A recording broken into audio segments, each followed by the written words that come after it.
लोगों की जमीन लेकर ये नौकरी देते हैं, लोगों का जमीन हड़प कर और राम जानकी और मठ की जमीन को ये हड़पते हैं, जमीन लिखवाते हैं और ठीक उसके बाद विधान परिषद में ऑफिस अटेंडेंट के पद पर सूरज कुमार चौधरी पेशर जीवन चौधरी की नौकरी लगती है।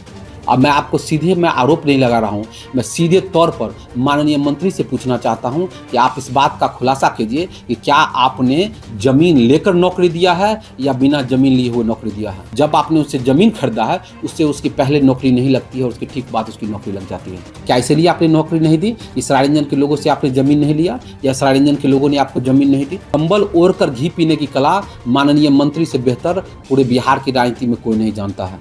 ये मुस्कुरा कर कम्बल ओढ़कर घी पीते हैं और इस हकीकत को बिहार की जनता के सामने आप प्रस्तुत करें कि किस तरह के लोगों का वो चयन करती है। जो संवैधानिक पद पर बैठा हुआ व्यक्ति पहले वो जमीन लेता है, उसके बाद उस व्यक्ति को नौकरी देता है। क्यों? ताकि और भी इर्द गिर्द के लोग होते हैं उनको नौकरी नहीं लगती है और उसी बच्चे को नौकरी क्यों लगती है, इस बात में उनको सफाई देनी चाहिए। इसमें एग्जाम नहीं होता और ये कैसा कोइंसिडेंस है कि जिस व्यक्ति से जमीन खरीदी जाती है उसी के बेटे को नौकरी लगती है। ये कैसा इत्तेफाक है।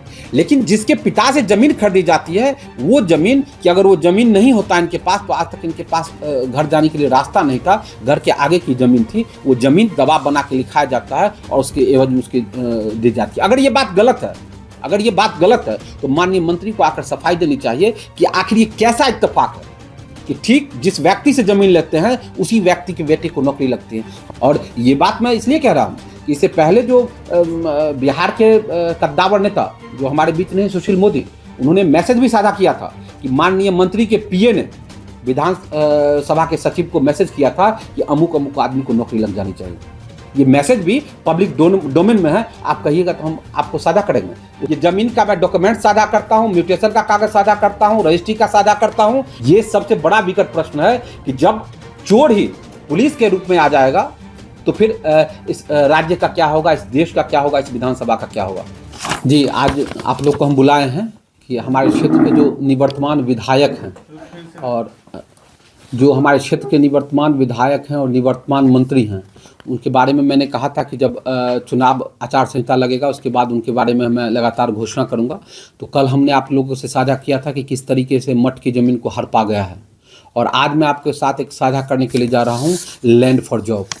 मैं बड़ी जिम्मेदारी के साथ कहना चाहता हूं कि माननीय मंत्री के द्वारा एक ज़मीन केवाला कराया गया। केवाला संख्या है 5841, 5841 केवाला संख्या है और वो उसका कागज़ भी मैं आपके साथ साझा करूंगा।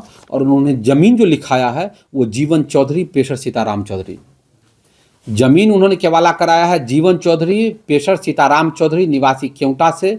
उन्होंने ज़मीन केवाला कराया है, ज़मीन ठीक इनके घर के आगे है जहाँ पे बाउंड्री वॉल का काम चल रहा है।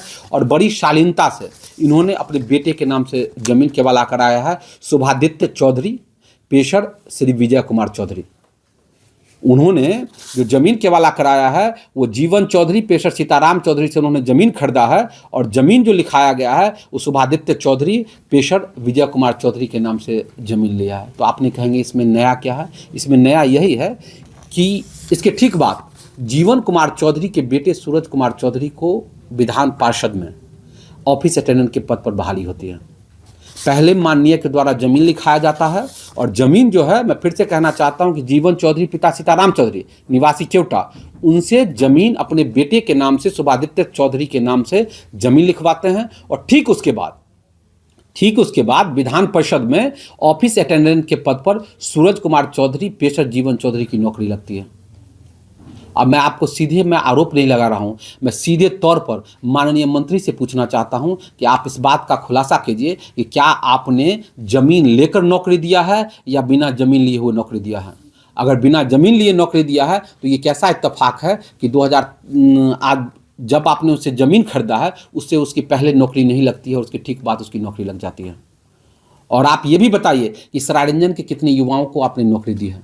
क्या इसलिए आपने नौकरी नहीं दी कि सरायरंजन के लोगों से आपने ज़मीन नहीं लिया या सरायरंजन के लोगों ने आपको ज़मीन नहीं दी? मैं बार बार कहता हूं कि कंबल ओढ़ कर घी पीने की कला माननीय मंत्री से बेहतर पूरे बिहार की राजनीति में कोई नहीं जानता है। ये मुस्कुरा कर कम्बल ओढ़कर घी पीते हैं और जिसका जीता जागता नमूना ये है। आप तमाम लोगों से मैं अनुरोध करूंगा कि ये केवाला का कागज़, म्यूटेशन का कागज़ आप मेरे से ले लें और इसको आप बगल में स्कैन करके चलाएं और इस हकीकत को बिहार की जनता के सामने आप प्रस्तुत करें कि किस तरह के लोगों का वो चयन करती है। जो संवैधानिक पद पर बैठा हुआ व्यक्ति पहले वो ज़मीन लेता है, उसके बाद उस व्यक्ति को नौकरी देता है। अगर इसमें कोई अनियमितता नहीं है, तो उनको आगे आकर सफाई देनी चाहिए कि आखिर कैसे उसी व्यक्ति के पिता से वो ज़मीन लेते हैं और फिर उसी को नौकरी लग जाती है। क्यों? ताकि और भी इर्द गिर्द के लोग होते हैं उनको नौकरी नहीं लगती है और उसी बच्चे को नौकरी क्यों लगती है, इस बात में उनको सफाई देनी चाहिए। विधानमंडल में, विधान पार्षद में ऑफिस अटेंडेंट विधानमंडल के अंदर नहीं आता है, उसमें बहालियां भी निकलती है। तो ये ऐसा भी तो हो सकता है कि एग्जाम देकर निकाली गई हो। ये कैसा कोइंसिडेंस है? और इसमें एग्जाम नहीं होता है, और ये कैसा कोइंसिडेंस है कि जिस व्यक्ति से जमीन खरीदी जाती है उसी के बेटे को नौकरी लगती है। ये कैसा इत्तेफाक है? इस इत्तेफाक की जांच होनी चाहिए कि ये इत्तेफाक है या माननीय मंत्री के द्वारा ये गढ़ा गया इत्तेफाक है। इसकी जांच होनी चाहिए। उससे पहले भी तो नौकरी लग सकते थे। जब उसे जमीन रजिस्ट्री किया गया उससे पहले भी तो नौकरी लग सकते थे, उसके बाद भी तो नौकरी लग सकते थे।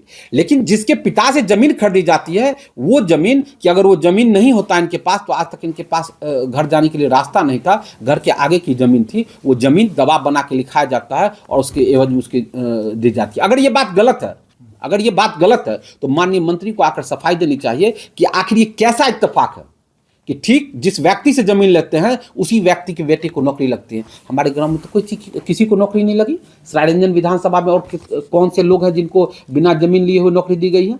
ये बात भी माननीय मंत्री को खुलासा करना चाहिए। और ये बात मैं इसलिए कह रहा हूँ कि इससे पहले जो बिहार के कद्दावर नेता जो हमारे बीच नहीं, सुशील मोदी, उन्होंने मैसेज भी साझा किया था कि माननीय मंत्री के पीए ने विधान सभा के सचिव को मैसेज किया था कि अमुक अमुक आदमी को नौकरी लग जानी चाहिए। ये मैसेज भी पब्लिक डोमेन में है, आप कहिएगा तो हम आपको साझा करेंगे। उस समय सुशील मोदी ने इस बात को का खुलासा किया था कि माननीय विजय कुमार चौधरी के पीए के द्वारा मैसेज भेजा जाता है कि भाई अमुक रोल नंबर वाले को जॉब कंफर्म कीजिए।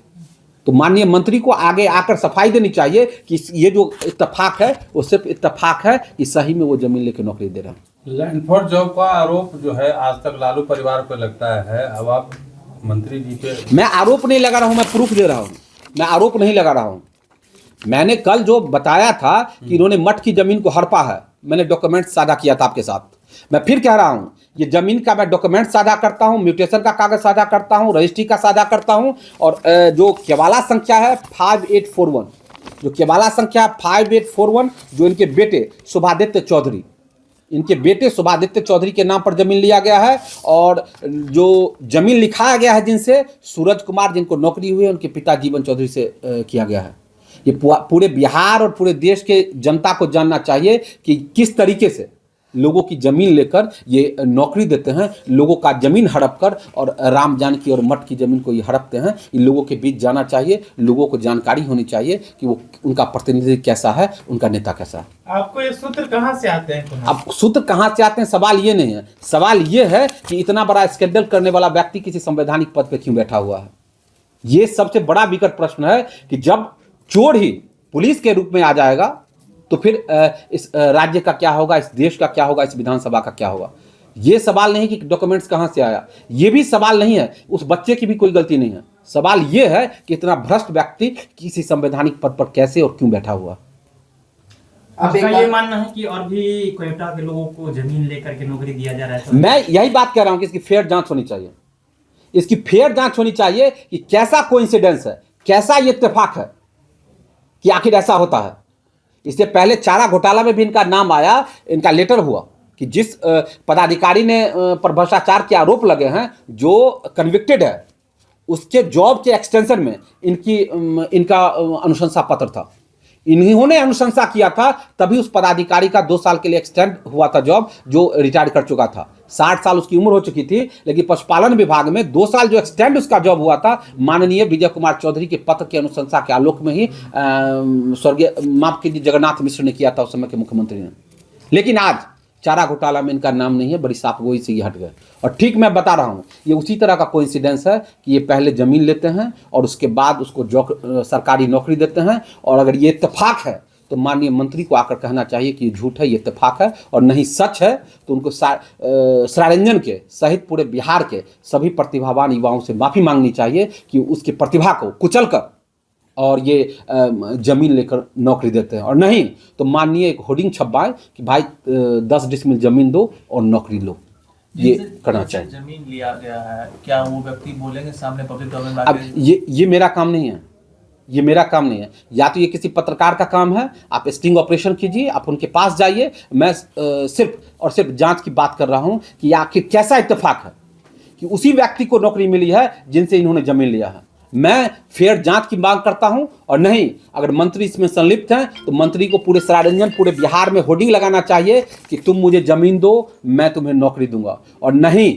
ये गलत है तो माननीय मंत्री को आकर ये साफ करना चाहिए, स्पष्ट करना चाहिए कि ये एक इत्तेफाक है कि हम जिसे ज़मीन लेते हैं उसी को नौकरी मिलती है, हम जिसे पैसा मिल लेते हैं उसी को नौकरी मिलती है। इससे पहले आप आरोप लगाए थे कि सरारंजन मेडिकल कॉलेज में नौकरी उन्हीं लोगों को दिया जा रहा है जो पैसा उनके। मैं उस आरोप पर कायम हूँ। नरगोल कॉलेज में जो गार्ड की बहाली हुई है उस सभी लोगों से किसी से 30,000, किसी से 40,000, किसी से 50,000 रुपया लिया गया है। ये मैं नहीं कहता हूँ, पूरे सरारंजन में सरेआम चर्चा है। आप चले जाइए, स्टिंग ऑपरेशन कर लीजिए, जिनकी नौकरी लगी है उनके परिवार वालों से जाके पूछ लीजिए। ये सरेआम चर्चा है कि बिना पैसा लिए हुए गार्ड तक की नौकरी नहीं हुई है।